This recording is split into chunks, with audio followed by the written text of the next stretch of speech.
പലപ്പോഴും പല ആളുകളും റമളാനായിട്ട് നന്നായാൽ മതി എന്ന് ചിന്തിക്കുന്ന ആളുകളുണ്ട്.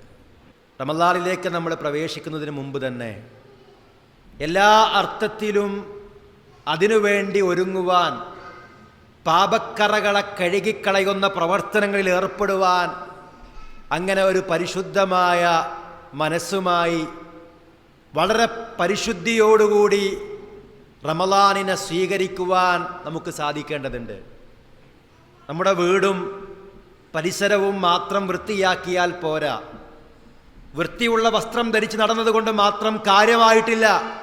മറിച്ച് ഹൃദയത്തെ ശുദ്ധീകരിക്കുവാൻ അസൂയയോ പകയോ വിദ്വേഷമോ അഹങ്കാരമോ തുടങ്ങി ഒരു തിന്മകളുമില്ലാത്ത ഖൽബുൻ സലീമായി, വക്രതയില്ലാത്ത പാപങ്ങളിൽ നിന്ന് സുരക്ഷിതമായ മനസ്സുമായി റമളാനിനെ വരവേൽക്കുവാൻ പ്രിയമുള്ള സഹോദരങ്ങളെ, സഹോദരിമാരെ, നമുക്ക് സാധിക്കേണ്ടതുണ്ട്.